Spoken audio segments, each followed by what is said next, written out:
Good morning everyone. मैं doctor Sanjeev Kumar Sunshine hospital Gachibowli Hyderabad से बोल रहा हूँ। कोरोना बढ़ने की वजह से कई ऐसे लोग हैं जो मेडिकल फैसिलिटीज़ के पास नहीं जा पा रहे। बुखार कॉमन हो गया है और डर बढ़ता जा रहा है। वो लोग जिनको बुखार नहीं है उनको कोरोना होने का चांस बहुत कम है, क्योंकि बगैर बुखार के कोरोना नहीं हो सकता। दूसरी चीज़, जिन लोगों को बुखार नहीं है, सिर्फ डर है कि हमको कोरोना तो नहीं हो गया है, हम टेस्ट कराएं। टेस्ट कराने का कोई बेनिफिट नहीं है, क्योंकि ट्रीटमेंट कोरोना का अभी भी कोई स्पेसिफिक नहीं है। सारा ट्रीटमेंट सिर्फ सिम्टोमेटिक आपकी प्रॉब्लम्स के हिसाब से ही किया जा रहा है। इसलिए कोरोना के टेस्ट के पीछे मत भागिए। जिन लोगों को डर है कि हम कोरोना पेशेंट के पास गए थे, हमको तो नहीं हो गया, अगर आपको फीवर नहीं आ रहा तो आपको कोरोना नहीं है। अगर आपका टेस्ट भी कोरोना का पॉजिटिव आया और आपको कोई सिम्टम नहीं है तो सिर्फ 14 दिन के लिए घर में आइसोलेशन रहना बहुत जरूरी है, जिससे कि दूसरों को ना फैले। जो लोग घर पे हैं वो लोग हैंड सैनिटाइजर का या फिर घर के बने सोप्स का यूज करिए। कैसे यूज करना है, आपको सैनिटाइजर लेकर के इसको चारों तरफ रगड़ना है, इवन साबुन से भी ऐसे ही, जिससे कि कोई भी कॉर्नर ना बचे। अब ये आपका हैंड स्टेरलाइज है। अगर आप पेशेंट को छूना चाह रहे हैं तो या तो सैनिटाइजर नहीं तो ग्लव यूज करिए, और छूने के बाद या काम खत्म होने के बाद वो ग्लव उतार करके फेंक दीजिए। उस ग्लव को पहन करके आप बाहर मत जाइए, नहीं तो इन्फेक्शन बाहर आ जाएगा।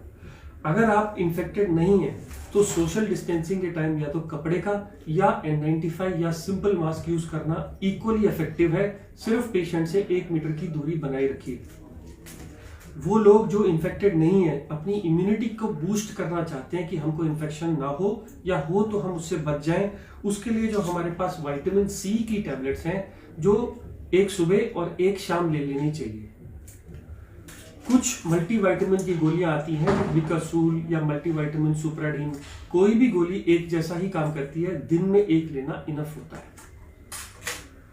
कैल्शियम या विटामिन D3 ने भी इफेक्ट दिखाया है, इसलिए ये भी दिन में एक बार लेनी है। विटामिन डी के 60K के कैप्सूल्स आते हैं, 3 दिन लेकर के बंद कर दीजिए। वो लोग जो बुजुर्ग लोग खाना नहीं खा पा रहे, भूख नहीं लग रही, उन लोगों के लिए ORS सोल्यूशन या घर का बना नींबू पानी इनफ होता है, जिसमें नमक और चीनी दोनों होनी चाहिए। यहां तक मैंने बात करी वो लोग जिनको कोई इन्फेक्शन नहीं है या फीवर नहीं आ रहा। मैंने फिर बताया, फीवर नहीं है तो कोरोना नहीं है, क्योंकि 97% को पहला सिम्टम ही फीवर आता है। अगर आपको फीवर आ रहा है तो थर्मामीटर से चेक करिए, पैनिक मत करिए। अगर फीवर आ रहा है तो आप पैरासिटामोल की बनी टैबलेट आपको आराम से मिल जाएगी 500 या 600 में। ये मॉर्निंग, आफ्टरनून और इवनिंग। पैरासिटामोल की गोली से शरीर के दर्द, कमजोरी, सिर का दर्द, गले का दर्द या फीवर दोनों उतर जाते हैं। अगर इस गोली को 3 बार लेने से फीवर नहीं उतर रहा तो आप कपड़े से बॉडी को भिगा लीजिए और पंखा चला दीजिए। जैसे ही पानी सूखेगा आपका टेम्परेचर उतर जाएगा। बच्चों को भी आप यही दे सकते हो, बस पैरासिटामोल की डोज वेट के हिसाब से आधी कर दीजिए। अब इसके अलावा कुछ लोगों को सांस फूलनी शुरू हो जाती है, कुछ लोगों को डर की वजह से, कुछ लोगों को बीमारी की वजह से। अगर वो सांस फूलना डर की वजह से है तो आप ये पल्स ऑक्सीमीटर खरीद लाएं, जो कि मार्केट्स में आराम से मिल जा रहा है 500 से 1000 रुपए के बीच में, या फिर अमेजन साइट्स पे भी मिल जाता है। इसको उंगली पे लगाने से आपको आपकी ऑक्सीजन कितनी है ये बता देता है। अगर आपकी ऑक्सीजन नॉर्मल लोगों की 90 से ऊपर रहनी चाहिए, अगर ये ऑक्सीजन 90 से ऊपर है तो ये जो भी आपको हो रहा है वो डर की वजह से है। और जितना मैंने ट्रीटमेंट अभी तक बताया, मल्टीविटामिन, सोशल डिस्टेंसिंग या hand wash is enough. But अगर आपकी ऑक्सीजन कम हो रही है या सांस चढ़ रही है या खांसी आ रही है तो आपको 2 टैबलेट्स, एक तो डेरिफिलिन की गोली या डॉक्सोफिलिन की गोली सुबह दोपहर शाम ले सकते हैं, और एक मोंटेलुकास्ट की गोली रात में लिवोसिट्रिजिन के साथ। इन गोलियों से आपका सांस चढ़ना कम हो जाएगा। कुछ लोगों ने म्यूसिनेक भी ट्राई करा है सुबह और शाम, म्यूसिनेक से भी सांस चढ़ना कम हो जाता है। जिन लोगों को खांसी हो रही है, कोई सिरप अच्छा और बुरा नहीं होता। जो लोग सिरप मार्केट से खरीद सकते हैं 5 ml सुबह दोपहर शाम लीजिए। जो लोग नहीं ले सकते वो लोग जिंजर का जूस, कंसंट्रेटेड जिंजर के जूस में हनी मिला के लीजिए। ये भी होम रेमेडी है, खांसी के सिरप के जैसा काम करता है। सब सिरप एक ही जैसे काम करते हैं, सिर्फ एक ढक्कन सुबह दोपहर शाम लेना है।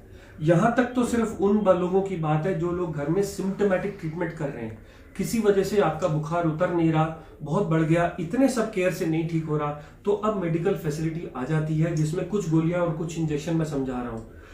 जो गोलियां हैं, 2 एंटीबायोटिक्स, एजिथ्रोमाइसिन, सिर्फ 5 गोलियां, आपको कंटिन्यू नहीं करनी, रोज एक लेनी है, 5 दिन लेके बंद कर देनी है। एजिथ्रोमाइसिन या डॉक्सीसाइक्लिन, यही 2 एंटीबायोटिक्स हैं जो इस वायरस के खिलाफ कुछ तो काम करके रिजल्ट दिखा रही हैं और हम लोग इनको दे रहे हैं। डॉक्सीसाइक्लिन गोली सुबह शाम एक पत्ता लेके बंद कर देना है। अगर इन सबसे भी ठीक नहीं हो रहा और आपके पास मेडिकल फैसिलिटी है तो आप मेडिकल फैसिलिटी में जाइए। अगर ऑक्सीजन 90 से कम है तो ऑक्सीजन का सिलेंडर का इंतजाम करिए, नहीं तो अपने हॉस्पिटल पास में दिखाइए। किसी वजह से आपको हॉस्पिटल नहीं मिल रहा तो 2 और ड्रग्स हैं, एक तो ब्लड थिनर एनोक्सापैरिन। ऐसा माना गया है कि कोरोना के टाइम में बॉडी में क्लॉट्स बन जाते हैं और हार्ट का, ब्रेन का, स्ट्रोक और सब जगह के ऑर्गन्स फेल करने लगते हैं। ऐसे में ये ब्लड थिनर का इंजेक्शन सुबह और शाम 40 mg का अगर 3 दिन लगा लिया जाए तो ये इनसे बचाता है, प्रोटेक्ट करता है। मैं फिर कह दूं, ये मेडिकल गाइडेंस में ही करना है। अगर किसी वजह से ये इंजेक्शन नहीं अवेलेबल है तो गोली भी आती है पिक्साबैन की, जो 2.5 mg सुबह शाम ली जा सकती है। ये सब चीजें 5 दिन के लिए करनी है। कुछ रिसर्च में स्टीरॉइड्स का रोल बताया गया है। ये 10 रुपए का स्टीरॉइड है, डेक्सामेथासोन।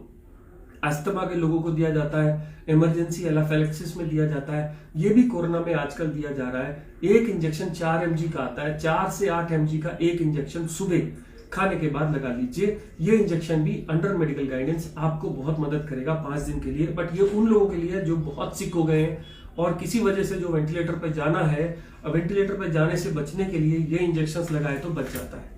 एक कोलेस्ट्रॉल की गोली एटोरवास्टैटिन 10 से 20 मिलीग्राम की गोली भी काम करती है कोरोना में, ऐसा देखा गया है। बड़ी सेफ सिंपल दवाई है, एक गोली रोज ले लीजिए, बट ये सिक लोगों के लिए ही है। और लास्ट, पानी। जो लोग बिल्कुल नहीं खाना खा रहे उनको तो चढ़ा सकते हैं, बट अब ये देखा गया है कि ज्यादा आईवी फ्लूइड देने से पेशेंट की कंडीशन खराब हो रही है, इसलिए सिर्फ पानी के ऊपर मत जाइए, कोशिश करिए इसको अवॉइड करने का। तो मैं फिर वापस आऊंगा, हम लोग जो इन्फेक्टेड नहीं है वो सिर्फ हैंड सैनिटाइजर, डिस्टेंसिंग और मास्क का यूज करेंगे।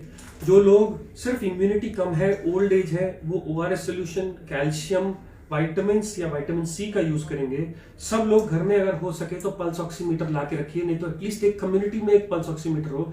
ये सब लोगों के पास, सब लोगों का चेक कर सकता है। इसमें ब्लड की जरूरत नहीं होती, इसमें इंफेक्शन होने का डर नहीं होता। सिर्फ आप उंगली अपनी साबुन से धो के यूज करिए जिससे दूसरे आदमी को इन्फेक्ट ना हो।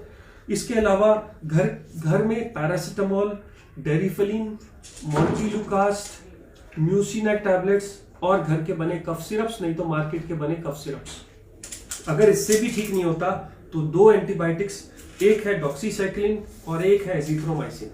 अगर इसके बाद हॉस्पिटल की जरूरत पड़े या हॉस्पिटल ना मिले तो एक इंजेक्शन एनोक्सापैरिन और एक इंजेक्शन डेकाड्रान, यही इस वक्त हमारे पास बेसिक केयर अवेलेबल है। मेक श्योर कि ये सबके पास इंफॉर्मेशन चली जाए। आप अपनी डिसीज की सिवियरिटी के हिसाब से इसमें से ड्रग्स लेंगे, लेफ्ट साइड से राइट साइड में सिवियरिटी बढ़ती चली जाएगी। जो लोग हॉस्पिटल जा सकते हैं वो हॉस्पिटल में रहिए, जिन लोगों की ऑक्सीजन कम है वो घर में ऑक्सीजन इंतजाम करके भी ये ट्रीटमेंट शुरू कर सकते हैं। और मुझे उम्मीद है within 1 month we all will be all happy and fine. Thank you.